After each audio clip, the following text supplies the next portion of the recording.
Hi everyone, this is Lisa Grace, welcoming you back to the Teach Middle East podcast. And I am delighted. Should I stop saying delighted, guys? Okay, give me another word. Drop another word in the comment, because even though I am truly delighted to have Philippa Wraithmell with me on the podcast, founder of Edruption Education, and it's Edruption Education Disruption. Bit of a tongue twister, but she is going to be talking to us about her journey from teaching to school leadership and even before that on the podcast. You are listening to the Teach Middle East podcast, connecting, developing, and empowering educators. So, back to what I was saying, help me find another word apart from delighted. Drop it in the comments or wherever you listen to this podcast. Philippa, welcome. Hi, thank you so much for having me.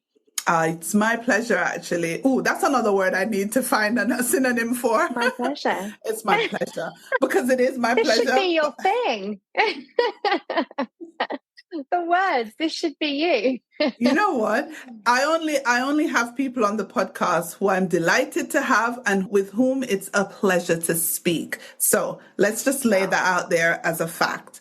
Philippa, thank you. How are you? I'm good. I'm really good. Thank you. Yeah, I've had a lovely day. It's been one of the more relaxing days that since opening Edruption. But yeah, no, a good day to have. Brilliant. And Philippa, like me, is a mom to boys. So the boys are at school. So I know her head is in a good space, the way mine is right now in my office. Let's go back to the beginning. I love to ask this question. Where are you from? Where did it start? Where did you grow up? I am from Nottingham in the UK, from a part of Nottingham called Carlton, which my husband would say is the wrong side of the river, because he was from the other side of the river in Nottingham, which is the posh bit. And my parents both, well, not both, my mum was from Middlesbrough, but my dad grew up in Nottingham as well. And so it was just where we kind of were. I lived in the same house for 19, 20 years, didn't move. Desperately wanted to travel, wanted to go all over the place, and we didn't really have those opportunities necessarily. So yeah, just Nottingham girl, born and bred, went on holiday to the Lake District every year and came back. Brilliant. And how would you describe your childhood? Lots of it was playing in the garden. We were really lucky. My dad was a vicar, so he had a vicarage and it had an acre of land with it where he was very handy. I often tell my children about our 3-story tree house, which was built out of things like pallets, but it had like a little underground bit that you could climb up the tree. But yeah, so he was very sort of, good with DIY and making things and building things. So we had rope bridges and things like that in the garden. So it was very outdoorsy, very, rurally, kind of not necessarily out on the streets playing. It was more kind of in the garden. It was all about, my mum and dad were very much like, you play here, you don't kind of go and hang out on the streets and things like that, which obviously as a teenager I was like desperate to go and do, be cool with all my friends. But yeah, so quite quiet really. My mum was a teacher for part of my childhood. For a large part of my childhood, she's got lots of mental health issues. So my mum has had a mental breakdown, had a nervous breakdown when I was about 5, which probably had a huge impact on who I am now as a mother as well. So yeah, so I was mainly brought up by my dad, and we'd have rainbow coloured shorts that we would wear, both of us, with pink shoes. It was very cool. So it's very influenced by him, and I was proper daddy's girl. But yeah, so I grew up in Nottingham, very cosily in a house there. Daughter of a vicar. Like, I can't even imagine what that's like. Was it one of those upbringings where you rebelled against it, or did you fall in line with being the daughter of the vicar? That's really interesting, because normally people say, oh, vicar's daughter, because of the rebellious nature, I guess. And I probably was a bit of both. I did do the altar service for a while, probably because of how much I just loved spending time with my dad. But he was really open-minded. One of the things that I've always really appreciated about the way that he brought me up and my brothers up was everybody was somebody to care for, everybody, regardless of religion, ethnicity, where you were, like everybody, no matter who you were, who came to the door, he would invite you in, he would, give clothes, food, help, support. It didn't matter. And that kind of really showed me. I remember going to Thailand when I finally did go traveling when I was older.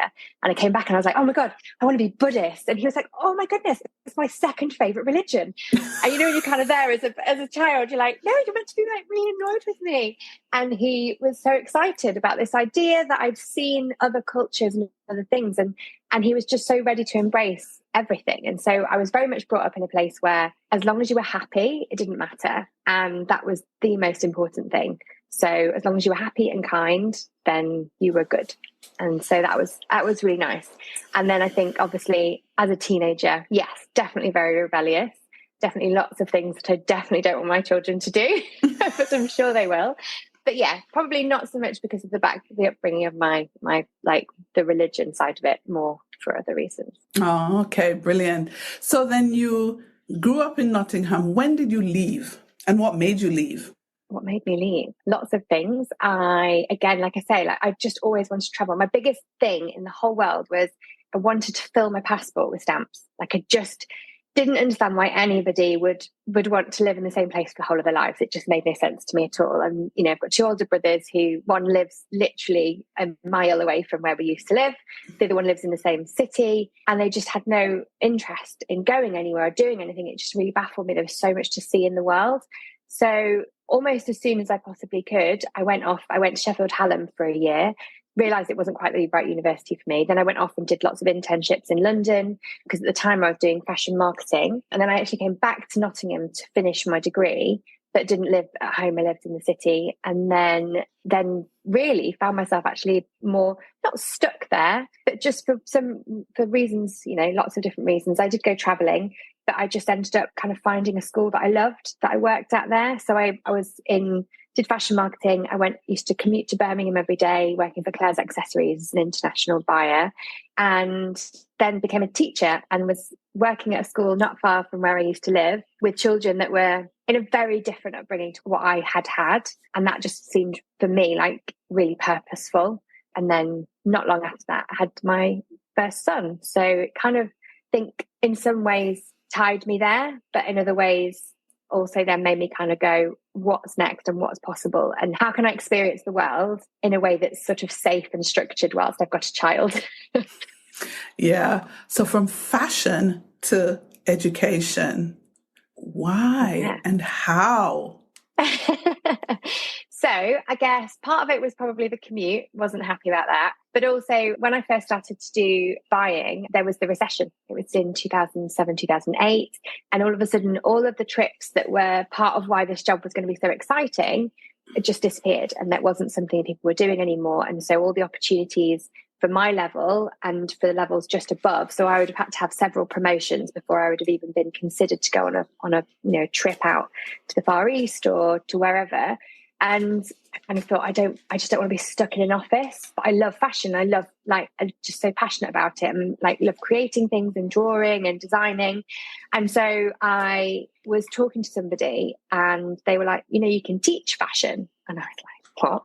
So as soon as I found that out, I started inquiring about it, worked out what I needed to do, went back to university, did my PGCE, and then basically went into design technology, but led kind of fashion, textiles, ended up teaching an awful lot of food and nutrition and leading departments and heading up departments for design technology in Nottingham. So yeah, that's how. Wow. Are you guys following, listeners?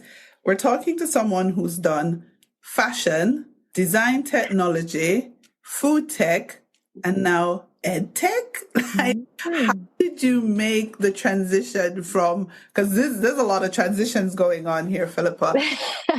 How did you transition from teaching design technology to becoming an ed tech lead? Well, in my sense, it was quite of a natural progression. When you teach design technology, you have to teach everything. You have to teach resistant materials, textiles, food, like everything, metalwork, everything. I mean, I could build you a brick wall if you needed me to. Like, that's how much you would end up having to teach.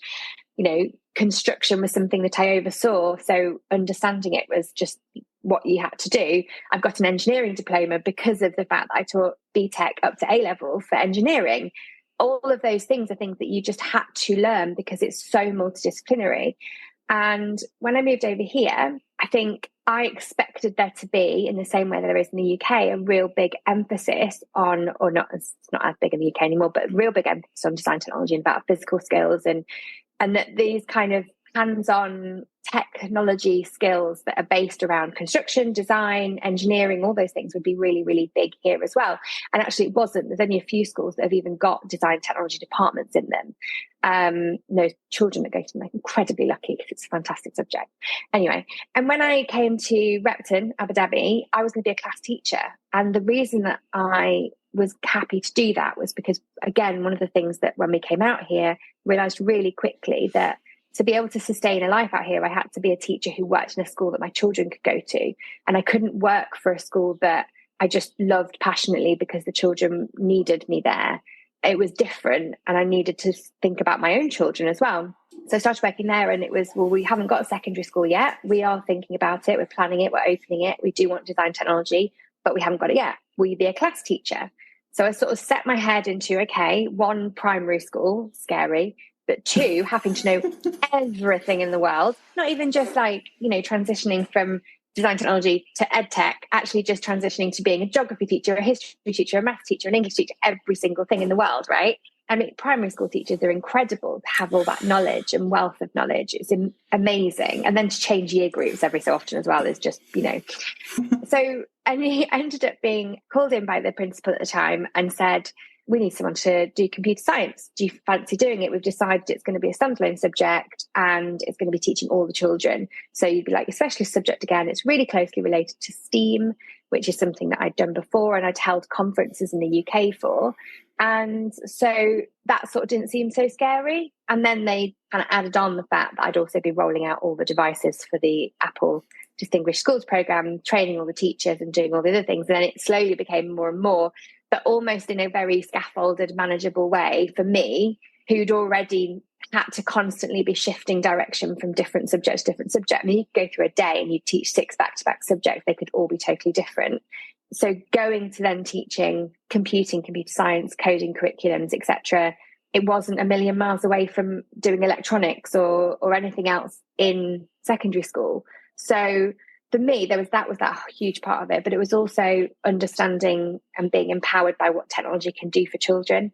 And I just see such an array of skills and support and personalization that it's really hard when you believe in something not to just get into it and just be engaged and be really passionate about it. And I think when you can see the difference it makes to children's lives and even my own life, like the things that I use technology for, it's really hard not to think, yeah, I can just get on with it. I'll read that book for that night, or I'll get through that project and I'll do that and I'll learn that to be able to train people because it's really important. I'm a big believer in kind of making sure everybody understands why. And I think with technology, people have to understand why and they have to see those tangible links. And so it didn't feel hard. It didn't feel like a difficult transition. It felt quite normal in terms of the progression that had probably already been through. Yeah, I can see now how there could be threads there that link, the subjects together. Back up. Why did you choose the Middle East? It was a bit of potluck. We applied, my husband and I decided on the morning that we woke up and found out that Brexit was official.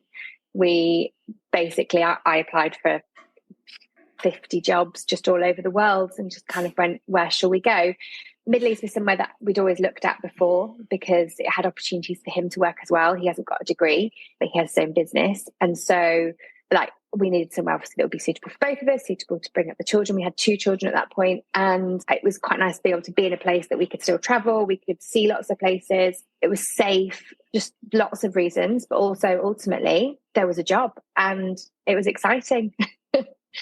Yeah, I think, I don't know if it was like me, I just kind of went, I just need to get out. But I got out years before Brexit. I even tried to vote in proxy for Brexit not to happen. Still happened. So guess I didn't do anything there.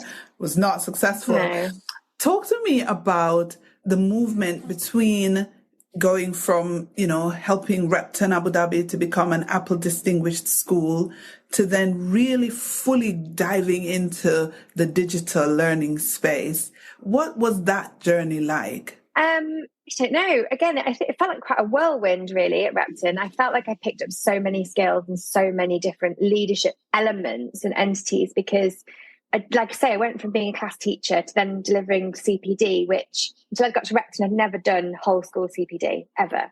I'd done small groups, I'd done departmental, but I'd never led a whole school CPD. So that for me was like a whole transition in itself. And I remember standing there and thinking, nobody knows this is the first time you've done it. So just pretend it's not.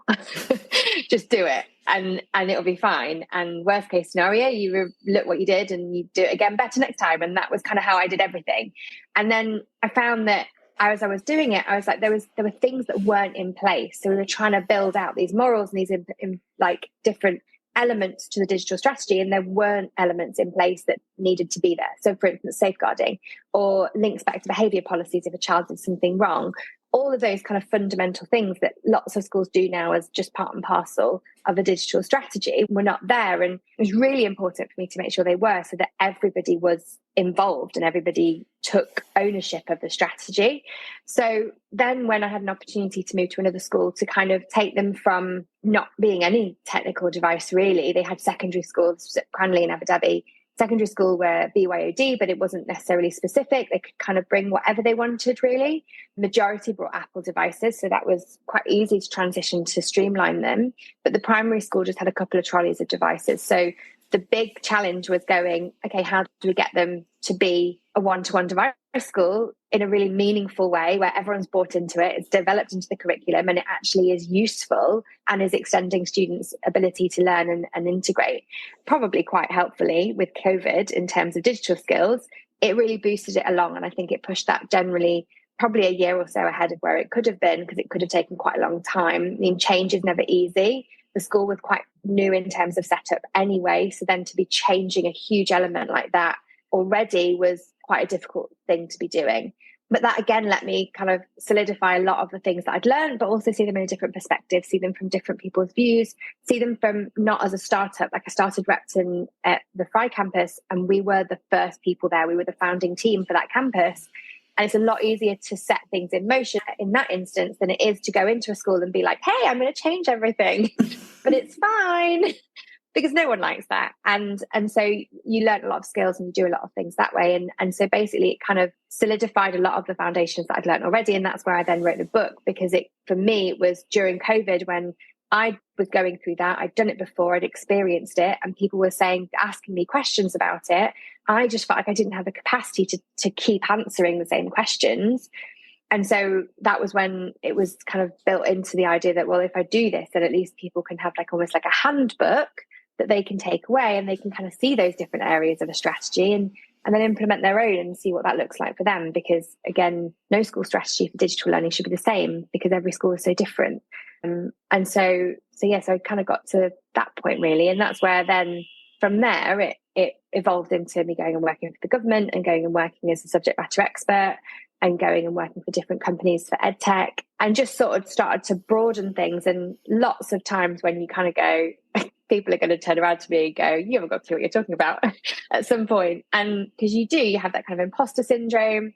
But yeah, so I just kind of slowly built it up. And whenever you hear those little niggling thoughts, I tend to go for a run or try and shake it out. And sometimes it can take a few days for you to kind of feel like you're back on track and you've got that confidence to keep doing what you're doing. But yeah, so it's been a lot of learning and a lot of development over time, and lots of working with lots of different people. And yeah, hopefully now I get to share that with multiple people. You will. It's weird. As I listen to you talk, I feel like I've watched you come into yourself. It's weird. It's like I'm going back to I can't remember if it was 2019 or 2018, the leadership conference, watching you present for the first time and the watching lights went off. Let's not talk about the electricity. and how you trooped through that, and then watching you write the book. And I feel that is how I feel. I feel like I've watched you come into your own. Talk to me about writing that book. What was your process like? How long did it take you? A lot of teachers want to write books, so I think it's good to hear from someone who's done it. Yeah. I think I drew on a lot of my experience in terms of what I'd been doing. So that was absolutely like the framework of it. And I remember writing to John Catt Education because I thought, well, I'm not going to write it if no one's going to do anything with it, because I can't self-publish it. No one will buy it. Not worth it. So I wrote to them on the off chance that they might be interested, filled out a document, and I got the document and it was like, what's your book going to be about? And I was like, technology. And I had to kind of start to think about what that meant. And so that was when I broke it down. And that's when I came up with the analogy of like the digital ecosystem, about it being this foundation for learning. And even calling it the digital ecosystem, I told people, I was like, oh, it's going to be called the digital ecosystem. And everyone was like, what do you mean a digital ecosystem? That's absolutely ridiculous. And now all I hear, not saying I coined it in the slightest, however, lots and lots of edtech companies now talk about their ecosystem, Microsoft's ecosystem, Apple's ecosystem, and all this. And it must have been somewhere that I kind of had picked it up and thought about it. But for me, it absolutely makes sense. It's this place where there's a buzz of learning and people are creating and developing and growing and iterating and all the rest of it. And so I went through, and I think for me, edtech, as a lot of schools still, is a standalone sidecar to day-to-day business. So how do you get an education strategy to be recognised by educationalists as you build it into frameworks that are already there? So I basically kind of went, okay, well, what do schools already do? Because if we talk to schools about what we already do, like governance and policies, tick, we already do that. Oh, okay, we need a policy for that. Okay, got that, understand that. Okay, curriculum. Yeah, we all have curriculum. Okay, we can blend that in. Okay, get it. Right, so curriculum becomes one. Safeguarding, humongous area. Oh, yeah, we do that. Oh, okay, we have to digitally safeguard. Yeah, brilliant. Okay. And so it almost became like how can I get the really hard to reach people by saying to them, this is not ed tech, this is learning. It's not ed tech, this is safeguarding. Because until you say it in that way, people just assume it's another thing they've got to add. And it isn't. It's just the way that you've got to blend it into what you're already doing and acknowledge the growth of the world, because it's changed. You know, as soon as someone brings in devices into a school, it doesn't matter what they are, you have to have a thought process around that. Otherwise, you are going against safeguarding procedures. You are putting children at risk. You're allowing learning to not be focused and to be distracting if there's no curriculum agenda behind it that drives pedagogy. If you don't have governance, who's to say your staff aren't off just watching Netflix all day, every day, or, you know, whilst they're meant to be teaching? Those things like that, like, you know, those are the things that are going to build the framework. And that's what builds schools into being positive digital schools, where they can, you know, stand there and stand tall and proud and say, we do tech well because this is built into our learning, it's built into our ethos, it's built into our vision. And so the book had to be based around things that every educator thinks of as just, of course it's education, of course it's what we do, instead of an add-on. So that's kind of where I started it. And then in terms of writing it, it was calling upon people like yourself, but it was also calling upon other educators who'd had experience bringing in different technologies that can support, technologies that can also bridge that gap between parents and teachers and schools, in saying, actually, this is what we do and we do it because it's for education and it's about communication. And so we sort of threaded in a range of different areas and elements, including things like tech infrastructure and leaders from that side as well. It's a whole piece that lots of people have to get involved with. It's accessibility, it's everything. There's no kind of strand that someone in your school can say, oh, that's nothing to do with me, because actually it's to do with everybody. So trying to get some case studies from that, which obviously helped in terms of me not having to write, you know, the full 200 pages. And then it was my thought process around it and things and experiences that I'd had, and then offering kind of examples and support and questions around how someone else could do it. And again, kind of reiterating that idea that it shouldn't be, you shouldn't be the same as the school next door to you, because you don't have the same children, you don't have the same teachers, you might not even have the same funding. And that's okay, as long as you don't try and emulate something that you are ever going to be able to achieve. So it's about looking at your vision and values. And I think that's really important. So it probably took less time than it might have done if I'd had to go out and do lots and lots and lots of research, because I kind of had already done that from talking to people.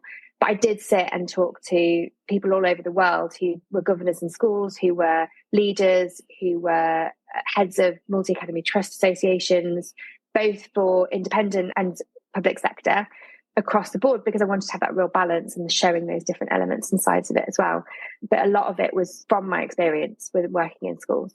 Yeah. How has writing the book changed you professionally? That's an interesting question. For about 2 years, I probably didn't even really talk about having written it. So I guess probably part of imposter syndrome of just like, oh yeah, I did that. Yeah, it's there. Kind of like not really thinking about it. But I mean, I use it as a bit of a guide for myself. Sometimes I go to it and think, what else do I need to do? What did I have to add to that, etc.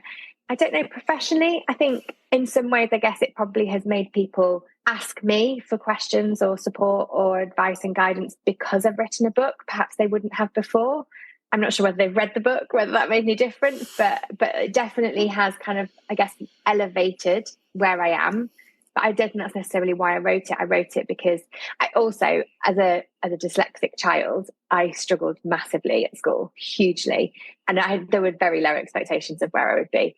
And so I think it was also a bit of a point to prove of kind of like, I can write a book. Why not? And so professionally, to kind of take myself from the first blog I ever wrote that was published in like a UAE Teach magazine out here to going to writing a whole book that's published globally and is bought globally was incredible. But yeah, I think I definitely was kind of a little journey of like my childhood self kind of going, can do that. Don't tell me I can't do that. Would you encourage teachers to write books? If they are absolutely passionate and dedicated to whatever it is. I think if they're not, I guess it goes to the why, doesn't it? Why are you writing it? I was writing it because fundamentally I could see there was a gap and I wanted to help people as well who were reaching out to me, and it felt like a great way to consolidate it. I know lots of other educators feel a really similar way. They feel really passionately about a specific area of education that they don't feel is getting enough attention because obviously there are so many different things happening. And I think if you've got that passion and drive, then yes. If you're not really sure why you're doing it and it's just for like my secondary reason, which is to kind of promote the little girl inside of, I wrote a book, probably not. Maybe write a different sort of book. You know, I wouldn't encourage someone to write a book because they think they're going to make money or they're going to get some sort of fame and notoriety. No. Yeah, no, not at all. Yeah, in fact, definitely not for the money because, yeah, if it was counted in like how much I would earn if I was just teaching, I probably haven't even made a month's salary yet. So I wouldn't do that. Yeah, no, I think we need to set the record straight because some people do have in their minds, oh, people written a book, they must have made bag from that. Oh, yeah. And I think some people do, absolutely. And there's definitely, like Kate Jones, I'm sure, with the amount of books she's got and the things that come off the back of that, quite possibly is getting something out of it more than I am. Definitely getting more than I am out of it. Most people are. But I think it depends. It really depends. I think if you've brought out probably more than 2 or 3, it's probably been worth it. But yeah, no, I don't think you're going to make millions out of writing a book. I think any author will tell you that. You keep referring to imposter syndrome. Today I wrote in my newsletter that balance between humility and pride. What is it that causes you to feel as if you're an imposter? And how do you recognize that feeling? I think initially, so I remember going into the principal at Repton's, the previous principal. Hey, Gillian. No, not Gillian, actually. It was Rob. It was pre-Gillian, although she was always really good at telling me off if I ever could. She could see it coming and she'd be like, stop it. But no, Rob, and because he wanted me to do a conference and speak. It was like a Spark event, and it was like 5 minutes. I didn't have to talk for very long at all. I was petrified, and he literally stood there and he was just like, what is it that you don't understand? And I was like, I don't know why you'd want me to do it. He was like, you're leading technology for this whole school. You've just taken us through the Apple Distinguished School status. You speak to teachers every single day. They come to you and ask for advice.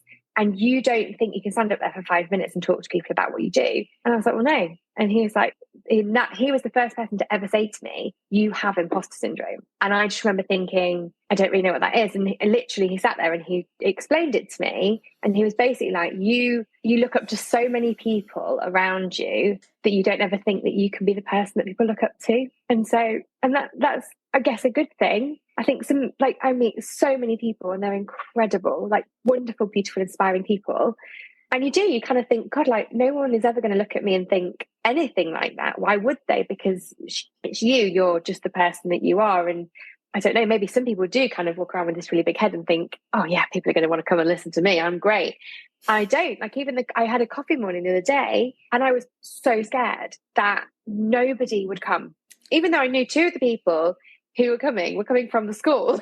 And the head teacher told me that they had to go because it's their school, not that they had to go, but he was like, they'll definitely be there. But I was stood there thinking no one's going to come because why would they want to give up their mornings, come and drink coffee and tea with me?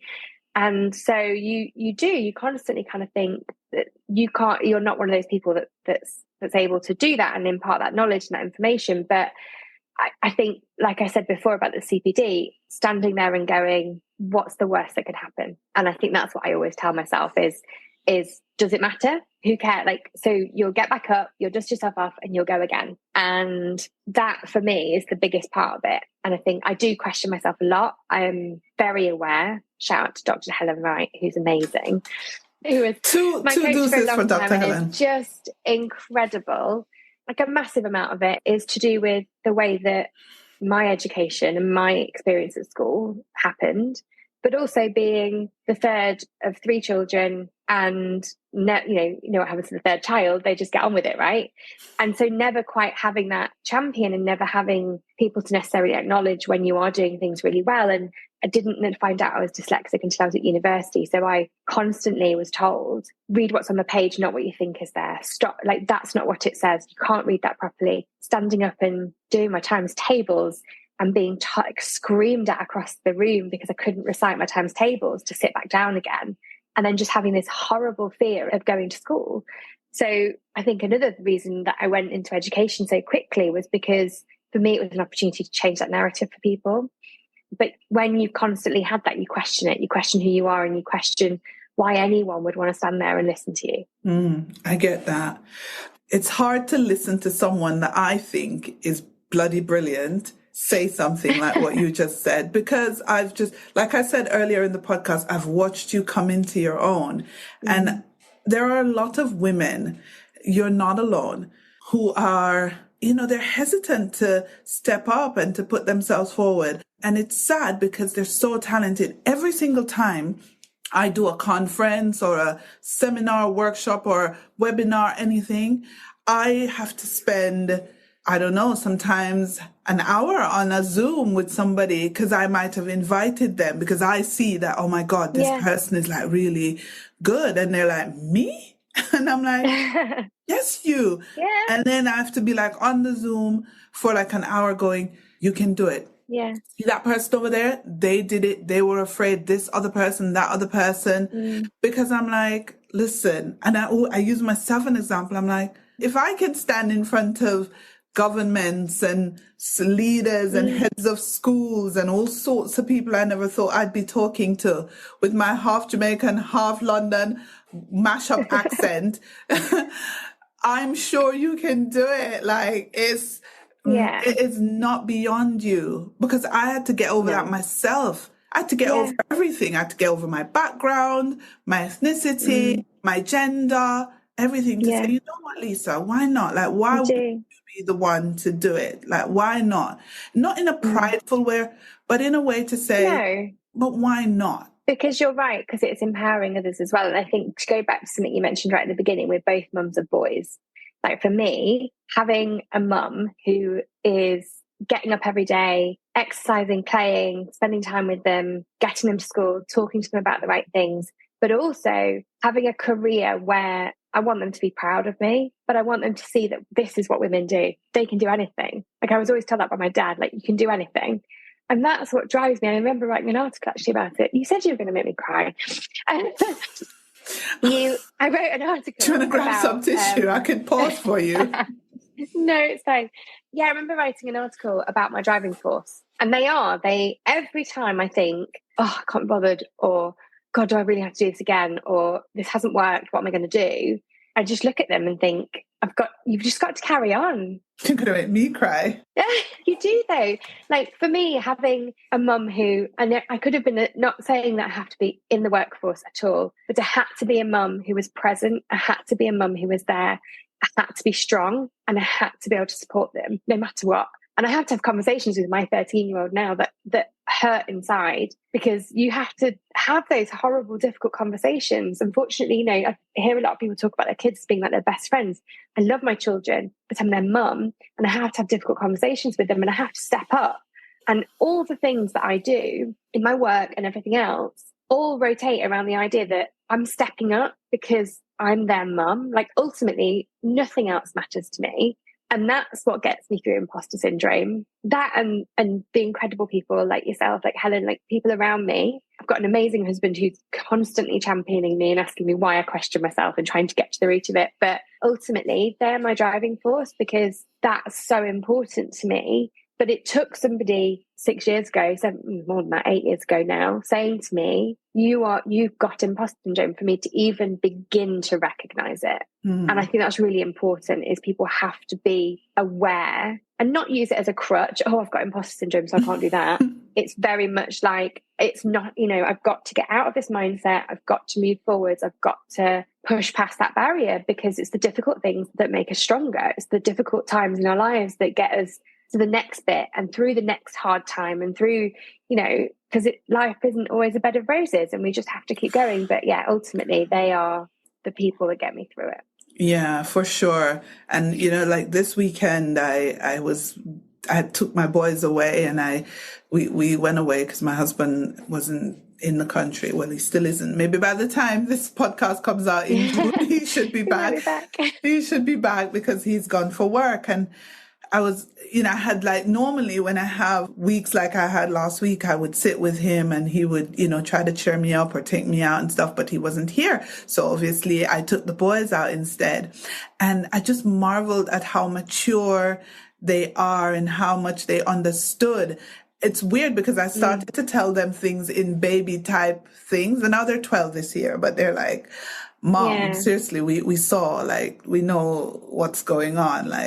They're very, very aware. And I said to myself, it is the impetus that I need to keep pushing, because they're watching, they're very aware of my ups and downs, and they're very aware of what's going on around them, and we owe it to them to be our true, authentic selves and to show up, how we are. Yeah.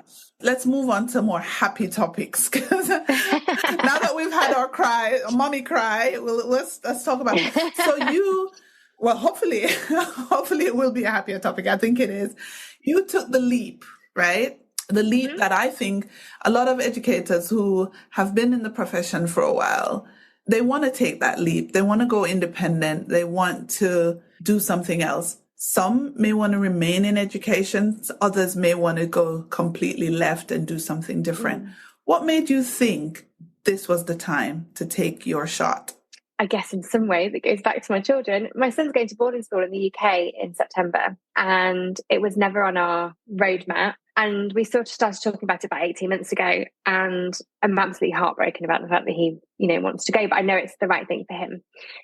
He's got a scholarship. It's, excellent. So my selfish mum brain, I was like, I don't want to miss the weekend events. I don't want to miss dropping him off in September. I don't want to miss all these things. And that was my push point, because for years before, people have said to me, you should do it on your own. You should do it. And I've always had that lack of confidence of, I can't do it. No one will employ me. No one will want to speak to me. No one will want me to do that. Or they might take me on for a bit, and then then that'll be it. And then I'll be floundering in the water. And I think with the progression of my experience and understanding, and more people requesting and asking for support, and, even things like so lovely when people email and ask if you'll be a keynote speaker or do this, that, and the other. And obviously when you're tied to a school, you can't do things like that. And here anyway, I know in different countries it's different. And wanting to support more. Like when I was during COVID, I had the opportunity through Cranley to support hundreds of educators across Abu Dhabi. And myself and the team there, the IT team, we down tools and we got on with it because they needed our help. And it just reminded me of the education system that I'd come from in Nottingham when I was working in those schools, and I was leading those departments of children who really needed the help and people who needed the help and support. And for me, Edruption is all about empowering change. It's about the development of systems. It's about structure. It's about making sure that people have the capacity to be able to do it on their own. I think I referenced something the other day about give a man a fish. Do you remember that? There was an advert in like, always used to go on the TV when I was little. Give a man a fish and he can eat for a day. Teach a man to fish and give him the tools to fish and he'll be able to fish forever. And that's not quite the same, but you know what I mean? And that for me is what Edruption is about. It's about empowering that change and supporting people to get to that point where they can have the capacity, and they do have the capacity to be doing all of those digital systems right, to be able to make sure that they are empowering the future of education and changing it, and not just stagnating and assuming that it'll all be all right in the end. And so it felt like the right moment in education, influx of AI, lots of different things happening, lots of people requesting support. And then with the ultimate kind of personal side of it as well, of me wanting flexibility, I want to be able to work with people all over the world so that I can go and work in London for a week and then drive to his school and take him out for dinner. And as silly as that seems and ridiculous, that's what I want to have. I want to be able to do it all. I want to work with as many people as I possibly can. I want to grow the business's capacity to be able to have more people working for me who can also help support that, and not necessarily just technology, about education generally, empowering change, empowering and supporting education institutes to just continue to be better and to support children to have the best education possible. And that goes from schools that can't afford it all the way through to schools that absolutely can and more. And I think that's where I want to be able to be. And I got to a point where I was like, I can do more. I have more capacity. My brain works at 1,000,000 miles an hour with different things that I want to be able to achieve. And I can't achieve it unless I'm doing this on my own. And so that's why I took the leap. But it's very scary and I constantly question it. So unless you're very resilient and you have a good support network, I would also say be careful. What are the scary bits? What scares you so that people are aware of roadblocks? Yeah, I guess it was going, and it's interesting because we were talking about this before, but going from being like just an educator who someone's hired you and it's your job day to day, to going to kind of having to get someone to buy into you and want to understand why they would need your services and why they would need your help, you know, and ultimately kind of marketing that and getting people to understand why, that you are there to help and you're not just a crook trying to sell them, you know, golden eggs. You're actually there because you really want to help and you want to make a difference and you want to support communities. And yeah, I think the whole salesy side of it, like I've had a few edtech companies talk to me about whether I'd want to go with them and be the education on the side. And I'm always very specific about who I work with and like who I support as education like platforms, because I do think in the past, a lot of edtech platforms haven't necessarily been that educationally driven. And I just always want people to be looking out to make sure that they're doing the right thing and choosing the right path. So I'm a bit dubious of that. And I also don't like the idea that I'd be there as like a hook to sell something. But then ultimately what you do as a consultant is you sell.